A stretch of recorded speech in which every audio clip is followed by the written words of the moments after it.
Na mtazamaji wa Faida Online TV, hapa ni kwenye eneo la kata ya Masuguru ambapo inapatikana kwenye wilaya ya Nanyumbu mkoani Mtwara. Nyuma yangu hapa ni chanzo kikubwa kabisa cha maji. Pale tukivuka mto tayari kule tuko nchi jirani ya Msumbiji. Faida Online TV tumefika hapa tukiwa tumeambatana moja kwa moja na msafara wa Waziri wa Viwanda na Biashara, Mheshimiwa Judith Kapinga, ambaye amekuja hapa kwa ajili ya kuweza kujionea hali ya mradi huu mkubwa kabisa wa maji ambapo serikali imewekeza hapa zaidi ya shilingi bilioni 40. Mimi naitwa Karim Faida, hii ni Faida Online TV. Kukumbusha kusubscribe, ku like na comment channel yetu ili tuendelee kupata habari zetu. Sisi ni watu wa field, tafadhali baki nasi. Ndugu zangu, mradi huu uko chini ya Wizara ya Maji. Na Wizara ya Maji inaongozwa na waziri mchapakazi kakaangu Juma Aweso, ambao wao ndio wamesimamia mradi huu mpaka tunaona unapendeza sana. Tumpigie makofi mengi sana Mheshimiwa Aweso jamani. Yeye na wenzake watendaji wa maji wanafanya kazi nzuri sana, sio hapa tu. Tanzania nzima miradi ya maji inashamiri, na mimi nataka niwahakikishie Mheshimiwa Rais ni mwanamke. 2021 wakati anaingia madarakani alisema yeye ndoto yake ni kumtua mama ndoo kichwani, kwa sababu wanaohangaika na masuala ya maji ni kina mama wenzetu. Jamani, ndoto ya Mheshimiwa Rais inatimia, si ndio hivyo?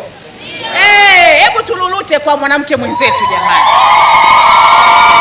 Na ili wanaume wasisikie wivu, haya wanaume basi ngurumeni na nyinyi.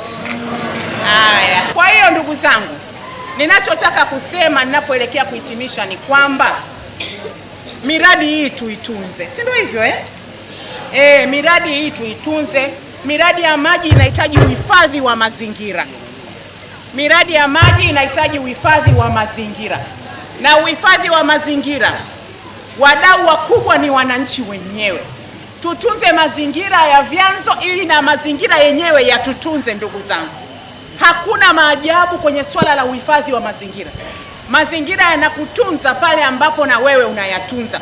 Kwa hiyo viongozi wa vijiji, vitongoji, kata, tuwe mstari wa mbele kuhakikisha tunatunza mazingira ili miradi hii ambayo imetekelezwa kwa fedha nyingi.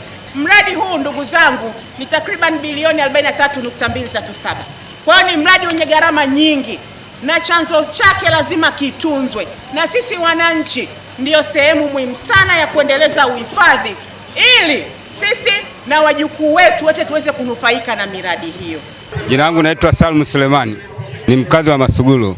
Nazungumza na shukuru serikali kwa kutuletea mradi wa maji. Nashukuru sana. Naitwa Rukia Shaibu na kama Masuguru. Nashukuru mama kwa kutuletea mradi wa maji, tulikuwa tunapata shida. Sasa hivi tunashukuru Mungu tumepata maji. Naitwa Mwanadi Nali na kama Masuguru. Nashukuru kutuletea maji, maana tulikuwa na shida ya maji. Tulikuwa tunapata tabu, tunabeba kichwani kuanzia kule mlikotoka mpaka huku Masuguru, na tulikuwa tunaumwa na mamba kila siku, maana tulikuwa tunaoga kule. Kwa sasa hivi hatuna shida na tunawashukuru. Naam, mtazamaji wa Faida Online TV. Mradi huu wa maji wa mto Ruvuma kutokea hapa kwenye eneo la Masuguru katika wilaya hii ya Nanyumbu unaenda kusaidia sana wananchi wa Nanyumbu na Mtwara kwa ujumla, kwa sababu kumekuwa na changamoto ya maji, lakini kupitia mradi huu ambao unatekelezwa chini ya Manawasa unaenda kusaidia wananchi mbalimbali kutoka maeneo haya. Mpaka kufikia hapo nimefikia tamati. Naitwa Karim Faida, hii ni Faida Online TV. Kukumbusha kusubscribe, ku like na comment channel yetu ili endelee kupata habari zetu. Sisi ni watu wa field. Asante na kwaheri.